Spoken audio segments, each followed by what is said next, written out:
Hello there, Ray here, and we have a brand new 1.16 snapshot. This is 20W10A. With it comes with some new blocks, new sounds in the Nether, and we get some changes to the almighty hoe. And the smithing table finally gets a use in this version. And don't forget guys, after this video, we will be doing our snapshot testing with the viewers, where we open up a server just like this one, and we all hop on and test out the new things and see what kind of cool things we can design. And you guys can catch my stream, which will be linked below, for all the details on how you can take part. So I'll see you guys there after this video.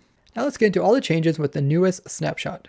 They have finally given the smithing table a use in the game, and you can craft up a smithing table by having 4 planks as well as 2 iron ingots. That'll produce 1 smithing table. Now we can go ahead and right click in it, and you see we have a couple of slots with the words upgrade here, and there's a plus sign, and this is the output over here.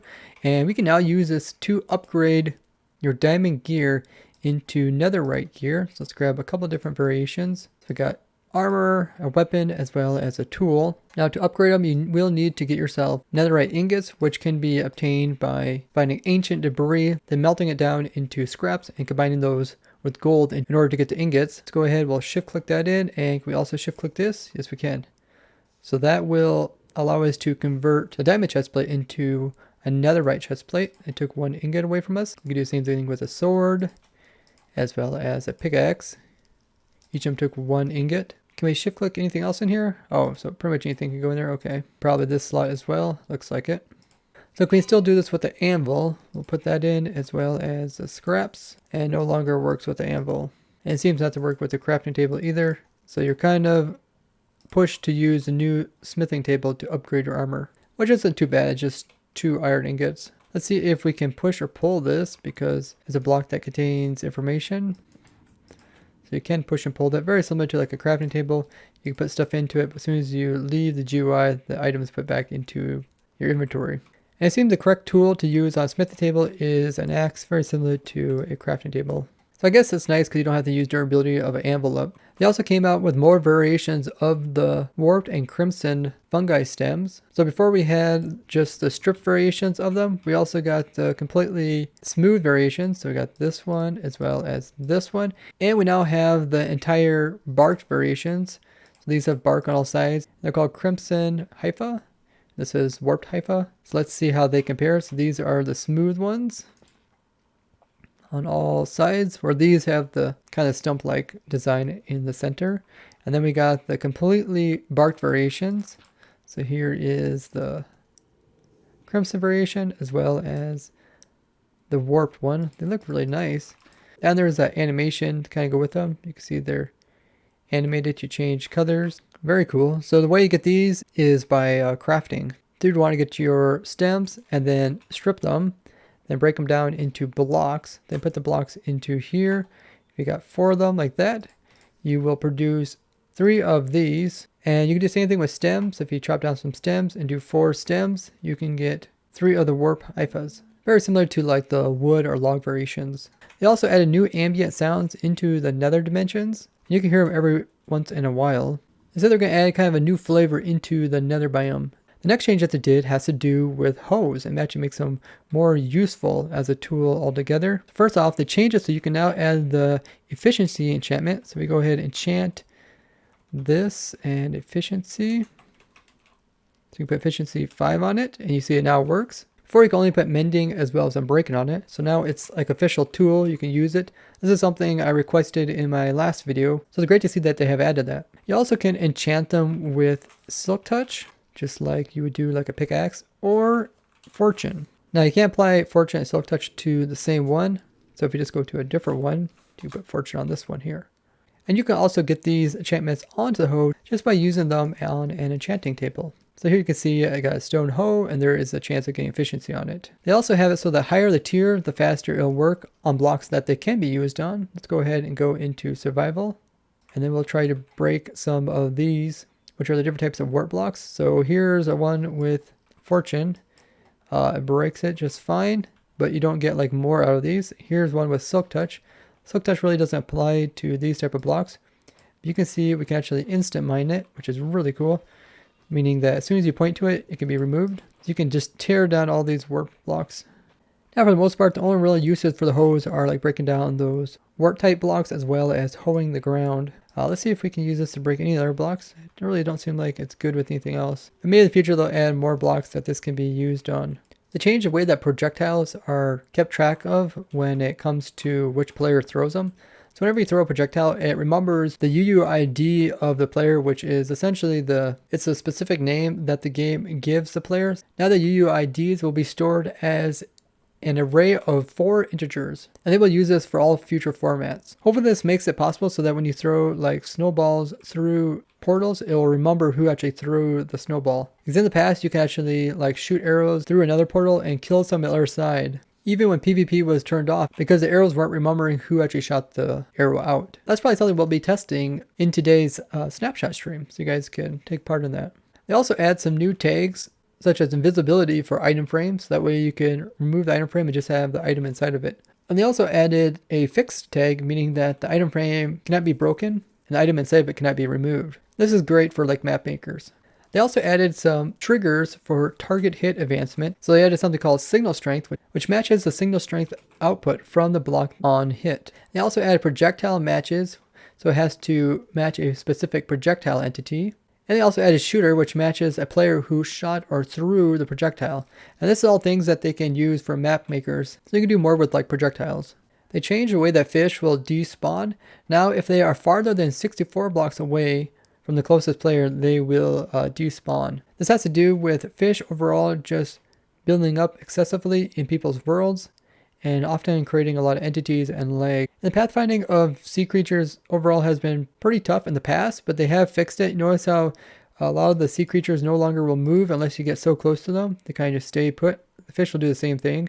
And normally fish would have to be over 128 meters away from the player in order to despawn. So they pretty much cut the distance in half. And I think that's okay for most people. It might have to affect the way we kind of farm up fish in the future, as they're designing a couple different fish mob farms which take advantage of the player like AFKing really high and having them spawn in really low. So rates might be a little bit slower because we have to essentially move the fish closer to the player, meaning that the higher they're up in the world, the slower the mobs will spawn. You can see some fish right here. And yeah, once you get so close to them, then they will start moving around. If you go kind of far away from them, they'll just stop. They also fix a problem to do with dolphins moving very fast when near a boat. Now dolphins overall would try to chase after boats, but sometimes they move excessively fast. They also changed it so that dolphins that are angry, meaning that if you hit a dolphin, they will no longer give you dolphin's grace. Kind of makes sense. There's also the thing where dolphins were chasing after boats even when there was no players in the boat. So they now have it so that only players will make them chase after it. They fixed the corners of the quartz stairs. They weren't having borders properly. They also fixed the way that some of the villagers' houses spawned in. Some of them weren't quite aligned properly. They fixed some transparent pixels on the new netherite sword as well as netherite boots. They also changed it so when you drop stuff like netherite, which doesn't burn up in lava, it'll no longer be on flames when you throw it in. So in the past, it would still show up like fire around it. And the developers are asking on Twitter if this was something you guys want to change. So it looks like they went ahead and changed it. So now it doesn't appear like it's on fire. And some people made the remark that when players are immune to fire, they're still showed with fire around them. So maybe they'll change that eventually too. There seems to be a weird outline on the fire. See that little line there? I've never seen that before. It doesn't make it like walk up or anything. I guess that's where you have to break the fire. You can't break the top of it anymore. You have to click down here to break it. I don't know if that might be a bug.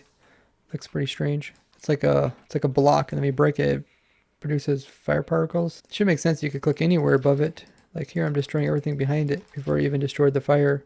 They also fixed it so that soul sand valleys, when they produce fossils, they won't generate in midair. There were some problems to do with the texturings of some of the new items like warped fungi and crimson root that they have now fixed the textures on. Now piglins, when they're overall, they're going to shake, but now they made it so if a piglin has the no AI tag, they will no longer shake and convert. They also changed it now so that wither skeletons will automatically attack piglins. So instead of the piglins just going after the wither skeletons attacking them, now the wither skeletons will actively attack back.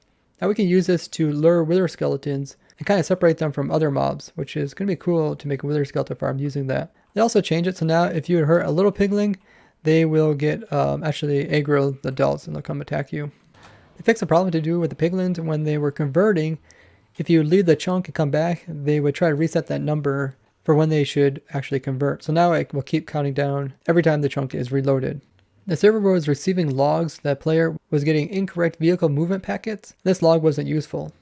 Now the piglin bartering looting tables were a little bit wrong, and this is something we mentioned in the last video. Essentially at the very end of the list of the different barters, there was a function that essentially made every single amount that was produced from the piglin to be exactly the same, which was a mistake. They also took this opportunity to redo some of the piglin bartering, so the trades are a little bit different. So they still give you netherite hoe, fire resistant potions, as well as this blast potion from fire resistance. They now also give iron nuggets, which you can turn into iron ingots as well as iron blocks. Quartz is still there, glowstone dust, magma cream, ender pearls, string, fire charge, gravel, leather, nether brick item, obsidian, grind obsidian, and they brought back the soul sand, which is something I requested via Twitter. And they're still looking for inputs, so if there's something that you see missing that you think a piglin should barter for, let them know. Now they said they changed it so that piglins are going to be attracted to golden rails, which are kind of known as par rails, but it seems like that hasn't been implemented. They also changed that little trick that I showed where if you powered a target block by throwing an arrow into it and also powers a piston which moves it, it would keep it permanently powered. So now they change it so it will depower once it's moved. I thought it was kind of useful because you could essentially make a block that would keep its power and have very specific power sources like 1 through 16 just with a single block. This means we'll probably also have to change our fly machines, which we had. The fly machine would only fly if there was an arrow inside of the target block. They also fixed the problem that we were having during our Snapshot stream, which was opting people on the server. Essentially, you would get this message that said unexpected error occurred trying to execute that command, and the opt would only work if the player would relog. So hopefully we'll have better luck at doing that during our Snapshot stream. So it's cool to finally see that the smithy table gets a use. We're still waiting for the fletching table to get a use. It doesn't have anything so far, and you can't like right click into it. So maybe that'll come out in the next Snapshot, or at least in this Nether update. Fletching table definitely can be used to do like different types of rockets, since they're kind of like projectiles. And there's a wide variety of rockets. A lot of people don't understand the different components needed to make special rockets, similar to what we've seen with like banners and the loom. I'm really glad that they brought back like the soul sand for the piglins, so we can make like stuff like a beacon in the box, which is automatic way to get beacons, and we can also get soul sand out automatically. So maybe I should make a beacon in the box number 2. And of course, having wither skeletons go after these guys will be interesting to make wither skeleton farms using that. And remember guys, we are going to be doing our Snapshot testing stream shortly after this video goes public. So make sure you guys hop onto our testing server. The information will be at my Twitch channel, which I'll link down below.